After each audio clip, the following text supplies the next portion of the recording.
Welcome to Inside Amusements, your number one podcast about yesterday, today, and tomorrow's amusements, with your hosts, Brian, Chris, and Eric. I'm Joe, the producer, and this is episode 1, second star to the right, and straight on till morning. And now, here's Chris. How's it going, everybody? Welcome to the first episode of Inside Amusements Podcast. I'm Chris. I'm one of the hosts, along with 4 of my friends here that love amusement parks and theme parks alike. So I'm glad that you are here to join us on our first episode. We're here to share our passion and our journey along the way with amusement parks.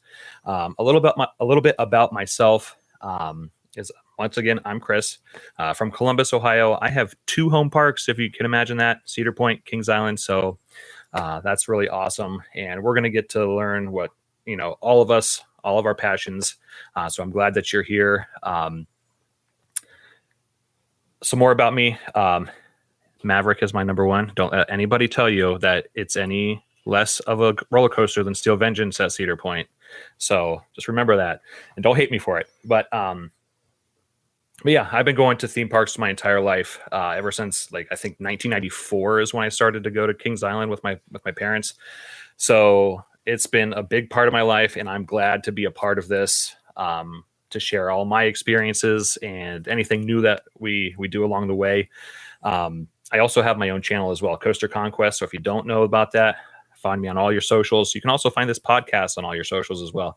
But yeah, and another little thing that I have to say before I pass it on so we can introduce another one of your hosts here is rest in peace, Wicked Twister. It's one of my favorite roller coasters, and don't let anybody tell you any differently than that as well. I want to say this one thing. Thank you, Cedar Point and Intamin, for creating such an awesome coaster. I hope they work together someday to replace it. But yeah, anyway, I'm going to pass it on because that's enough about me. Brian, take it away.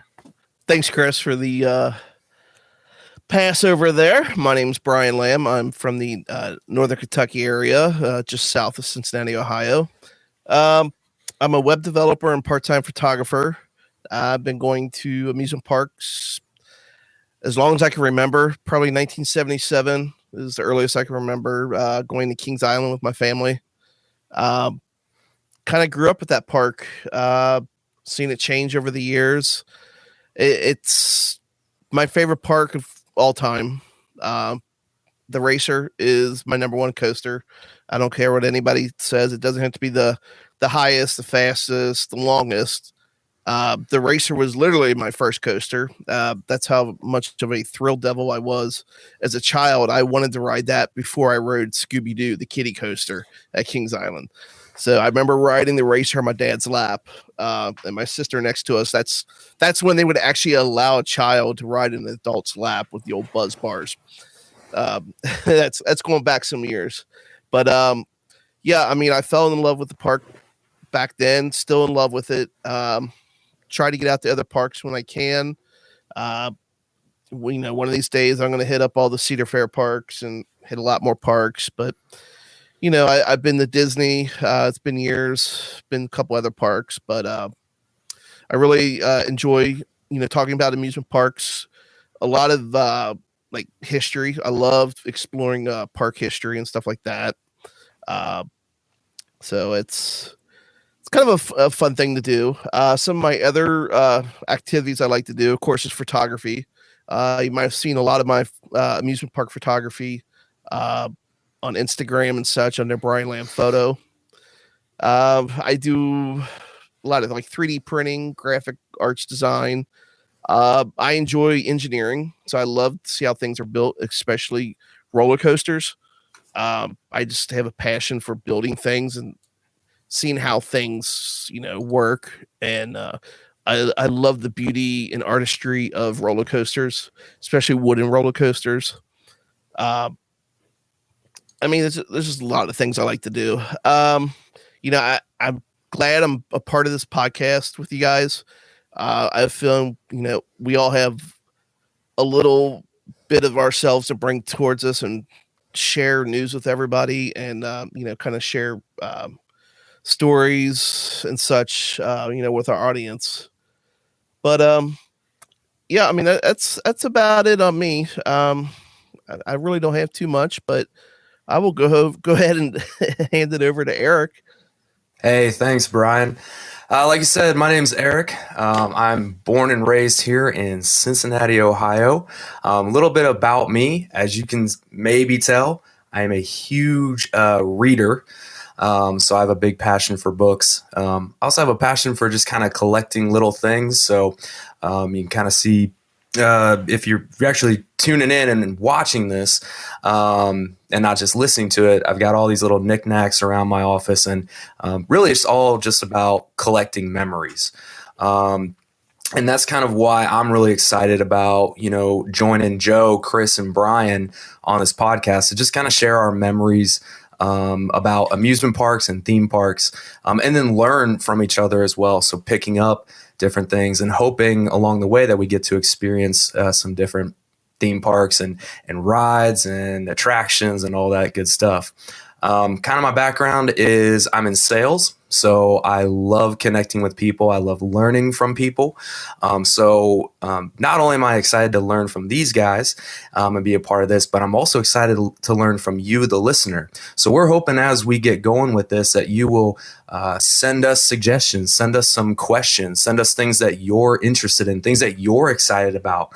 And that will only help us to bring you more content for your enjoyment. My home park has been Kings Island. Like I said, I was raised in Cincinnati, grew up about 20 minutes away from Kings Island. So I can remember in the early 90s, my family getting our first season passes and going up there. And we're going to talk about, some memories in further episodes. But I just remember going up there the first time and being so excited and kind of blown away just as how much stuff there was when it came to amusement parks. So, all of the flat rides and all the roller coasters. I remember the first time I got on a roller coaster and absolutely just loved it. And it blew my mind. And there was such an adrenaline rush behind it. I couldn't wait to just jump back in line and ride it again. Like Brian, I'm so glad you brought up, you have a passion for wood coasters, because I do too. The old classic wooden coasters are some of my favorite. I love the thrills of the steel ones and some of the crazy things they're doing now, but there's just something about that classic wooden coaster that's just so much fun. That's kind of a little bit about me. Again, just wanted to say we are so excited to be doing this, and we are so excited that you're listening in, and we can't wait to continue to do this and get to know you all and bring you further information about amusement parks. All that said, hey, I want to introduce my friend Joe. Joe, take it away. Yeah, I'm Joe, and my role here in this podcast is the producer, as I mentioned earlier. My sort of daytime gig is I'm currently a technology manager at our local church here in the east side of Cincinnati, Ohio, where we're all from, really. And also independently, I'm an audio producer, voice actor, and all-around tech nerd, quite honestly. You've got a little bit of a glimpse here of what I have, but what you don't see is kind of beyond the camera here of all my tech-type collections that I have. So can't stop myself. I've got a fascination for microphones and really anything audio-related. I also collect things like Eric, mostly from my childhood. I've got 3 large bookcases here. A lot of books, a lot of things from the 80s. That's kind of where I'm from. And again, over on this side, even more books. I've got records and just kind of all sorts of neat things. But just like everyone else, I think that's involved in some way of their addiction of going to amusement parks definitely stems from their childhood. Because, amusement parks has always been that nostalgic, takes you back, right? So we all mentioned about going with our families and stuff like that. So I can share in that too. I remember as a child going to Fantasy Farm and of course Americana and Kings Island. Every season at Kings Island, we would go with our cousins. We would always get season passes, and for several years that happened. And for the longest time, I just stopped going, to be honest with you. And it just, many other things happened in my life, and it just kind of took a back seat. And it even got to a point where I just wasn't really interested in riding roller coasters or anything. And quite honestly, I was a little nervous about it. I was a little bit older now, and maybe I just wouldn't do as well on a roller coaster now. But it wasn't up until almost 2 years ago. In fact, I went with Brian. It was opening day at Kings Island. It was actually, it wasn't opening day. It was the last day of the season, Brian, right? It was November, and it was cold, and it was still around COVID. People were still wearing masks and stuff. But very first ride, after not probably riding anything for a good 20-something years, was Orion. And I was hooked, and I was back to being a kid again, and wanted to go back on it. And Brian he was the only one that was there, so he could have told you that I was a kid again. It was a pretty amazing time. So thanks to Brian for kind of taking me out of my shell again. And so that's a little bit about it, me. And man, I'm looking forward to doing this with you guys. I think it's going to be a great deal of fun, and I'm just so happy. So I'm going to send it back to Chris. Well, thanks, Brian, for sharing all of that information about your. Sorry. Yep, you're Joe. Sorry, anyway. Were you talking to Brian? Maybe you were talking to Brian. I'm just interrupting you. But, see, this is what's going to happen on this podcast. I mean, it is what it is. See, but thank you, Joe, for introducing yourself and letting us all learn more about your past with amusement parks. It really takes you back and makes you realize that amusement parks really take you out of your everyday life and just let you enjoy life and be a kid again, no matter what age you are. So I just think that was really awesome to hear that, and kind of just it makes me really excited for this upcoming season, especially with Kings Island's 50th coming up. So can't wait for that. But yeah, I just wanted to also let you know my very first coaster that I have ever rode was the Sea Dragon at the Columbus Zoo. So that was my first, the old wooden coaster there from PTC. So another John Allen classic. Yep. So what does that coaster, what does that compare to as far as like Kings Island? Is there something, because I'm not familiar with that coaster? Scooby-Doo, Woodstock Express. Beastie, yeah. Oh, okay. Beastie, yep. Beastie. That I remember. I actually think the Beastie, now called Woodstock Express, I think that was my first roller coaster. I kind of remember like wanting to ride the bigger ones, but truth be told, like I was a short kid. I'm a short guy still, haven't gotten over that. But I think the Beastie was probably my first too. Absolutely just loved it. I don't recall my first coaster. I'm sure it was probably at Americana. Americana was before Fantasy Farm, right? Or was it the other way around? Maybe it was. The other way around. I think it was, right. So Fantasy Farm. So whatever that coaster was, I'm sure I rode it, because as a kid, I was not really afraid of much of anything. And I'm sure I had no problem going on any rides at that time. Yeah, when I was younger, I would ride anything you could possibly want at Kings Island, Vortex, anything like that. But when my dad and my sister would walk up to King Cobra, I'm like, I'm not sure about King Cobra. I don't know about standing up on a roller coaster.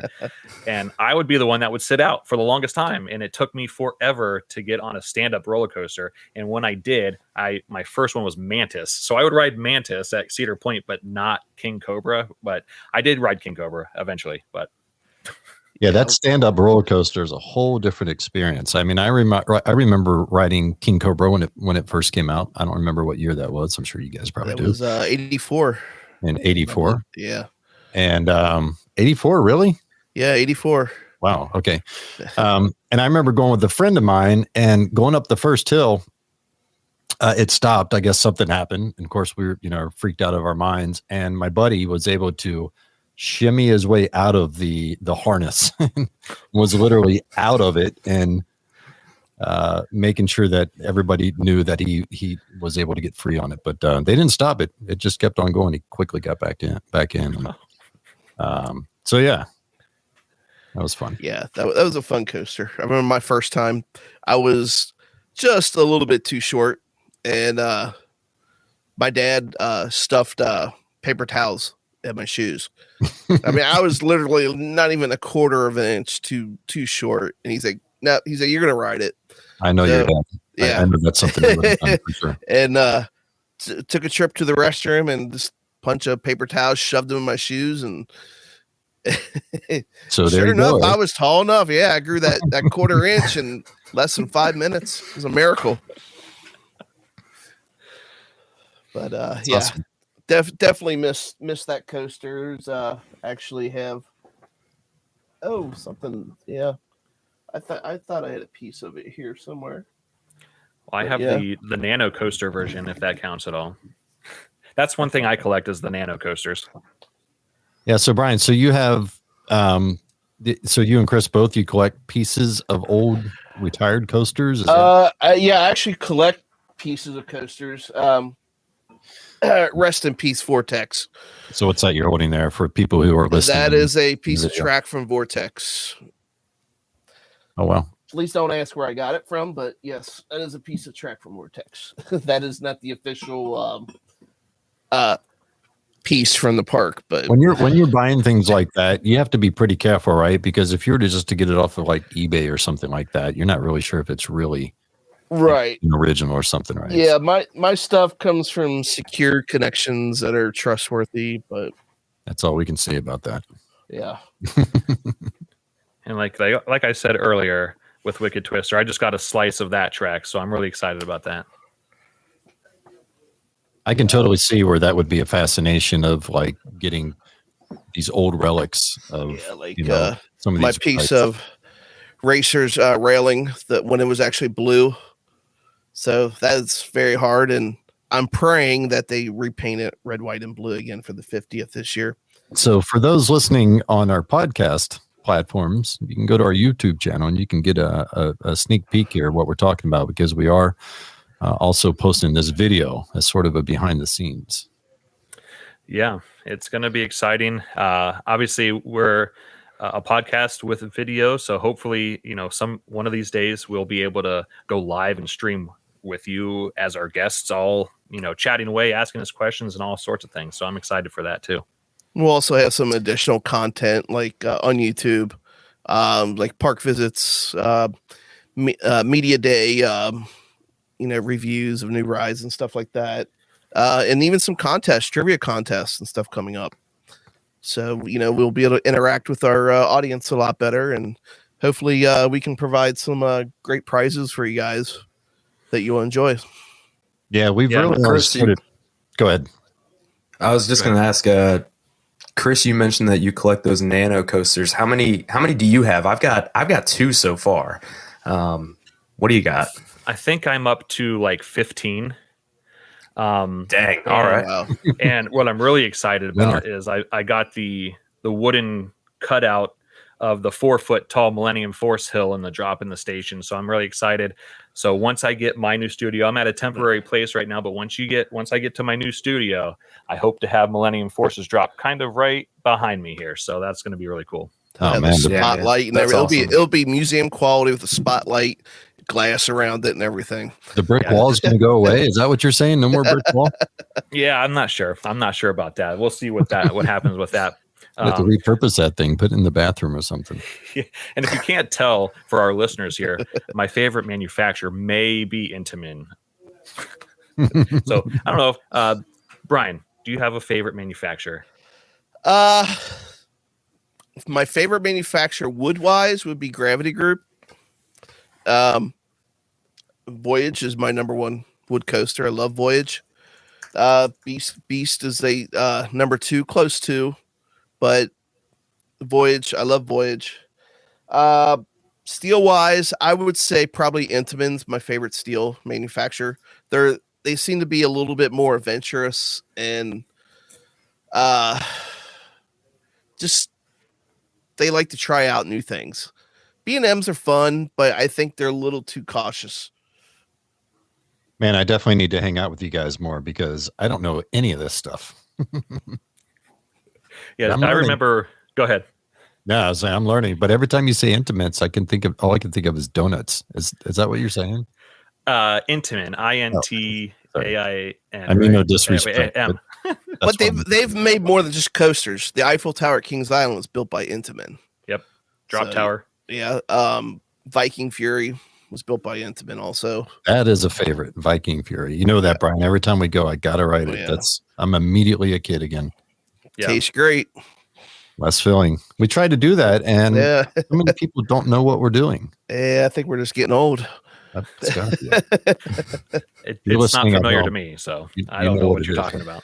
Yeah, it's from was it Miller? I think. Yeah, a Miller. Yeah, it's a commercial. Yeah, tastes great. That's filling. Tastes great. From the late '80s, I think. Yeah, mid to late '80s. Earlier. Mm-hmm. Yeah, I think I was the first time Joe and I went back to Kings Island, I think we rode that, right? And you were like, "Yeah, it tastes great." I'm like, "What are you talking about? I'm not eating anything." Like, I had no idea what you're talking about. Yep. I may be too young because in the late 80s, I was probably like 4 or 5 years old. I really don't think I was thinking about drinking. That's a how to prove that you're over 40 without actually saying you're over 40. But Eric, what about you? Do you have a favorite manufacturer of a coaster? I'm kind of like Joe, where I don't, I'm not super familiar with them, but I do like. So I gotta say, like, my favorite ride at Kings Island is probably the Beast, just because of that. I mean, it's just a classic one. But I do like the feel of Mystic Timbers. So who was that? Was it Great Coasters International? Yep. Is that right? Yeah. So maybe them. I don't know. Hey, that's an awesome choice in my book. Yeah. So On that note, between Mystic Timbers and the Beast, of course, I've ridden both. But what's the differences? Why do you favor one over the other, and why? I don't know. I would say probably I'm going to favor the Beast more, just because it's longer. It does kind of have more of that, like, almost like classic wooden coaster feel. Yeah. Whereas Mystic Timbers is new, so it's a lot smoother. And it is a fantastic ride. It's a short ride, but just that kind of that classic wood coaster where you almost feel like, okay, this might go off the rails here in a second, right? I mean, it's just wood, so it's a little choppy, but that kind of I don't know, it gets the heart rate pumping a little bit more, that adrenaline going through, and you're like, okay, this is a lot of fun. So, of course, it's just, it's still the longest wooden out there, right? So, Yep. I mean, and the fact that it's like right here in our own backyard, that's just an added bonus. Yeah, we're of course talking about Kings Island coasters, and I always say that Mystic Timbers is the longest car accident I've ever been in, because to me that's what it feels like. And I say that for the Beast too, but mostly for Mystic Timbers, because it really kind of throws me around. Well, the Beast will be different this year. Gravity Group and Kings Island's maintenance team are retracking a good portion of the ride. And actually, the drop on the first hill is getting reprofiled. So it's a more parabolic drop. So instead of just going straight down, it's more parabolic to that to the tunnel at the bottom. So it's actually going to add a couple more feet in length. Nice. Because of that. But then they're redoing the helix too. I've only ever experienced a retrack with the Racer, I think last season, right? And just knowing from experience that, it really was a difference. It was so smooth. Night and day. They're using that same technology on the Beast also. Mm-hmm. I'm really excited to experience that helix with that kind of smoothness, even though that is one of, if you're talking about elements on any coasters, that's definitely top 5 of any coaster in the world with that final helix. Yeah. So I'm really excited to experience that, even though I think the roughness of it kind of made it what it was. Yeah. I hope it doesn't take it away too much. Yeah. It kind of makes it earn that name, the Beast, it just shakes the living, out of you, just going through that thing. Absolutely. Every time you first go in there, you're starting down that slow kind of angled slope downwards, and I feel like if I'm sitting on the left-hand side, I'm going to hit the wall somewhere. That's what I feel like every time, but my hands are still up the whole way. So Well, we're all planning to go, of course, for opening day, Kings Island, right? Yep. We're going to do the pass holders day the day before. That's also on Good Friday, by the way. That will be a Good Friday. It will be a Good Friday. That's very Good Friday. That's where I was going with that. So definitely looking forward to that. And then some of us are going to Coaster Stock, and I know that we're gonna be talking about Coaster Stock at some point in one of these episodes. Is that right? Definitely, yeah. I don't want to give too much away, but yeah, we'll definitely be talking about it and have some special guests on with us to talk about it also. Yeah, and that's kind of a good place to also kind of share with everybody that's listening or watching kind of what our ideals are for this podcast. I know we talked about it a little bit with having like trivia and live streams and things like that, but another big thing that we're going to do is also have guests on every now and then from around the industry. From people that date way back from Kings Island's early days to manufacturers, that everything that I could think of in the amusement industry. We're trying to have on here, and I'm fingers crossed, hope to get somebody from Intamin someday. Yes. But yeah, anyway, that's for everyone. Yeah, a mixture of everybody, not just roller coasters, not just flat rides. People from a zoo. Anything that will amuse you is what we're interested in. So I think that it's going to be a great time. Yeah. We're definitely going to cover everything from big theme parks, amusement parks, to family fun centers, to, maybe even local sports. That's an amusement too. Maybe we'll dip into a little bit of sports once in a while. But yeah, anything from like mountain coasters, stuff like that, just attractions in different areas. So I think it's going to be kind of cool about this podcast. We're not just, keeping it one little thing, one little niche. It's going to be expanded on a bunch of different things. Yeah. And with that, I think we should draw this to an end. It's a great first episode. I think we touched on some awesome things, and hopefully you, the listener, are excited to join this journey with us, and look for additional episodes that are coming out here real soon. So thanks again for listening to this episode of Inside Amusements. You can visit us at InsideAmusements.com, and of course follow us on all the social media. You can like and subscribe, and don't forget to share with your friends.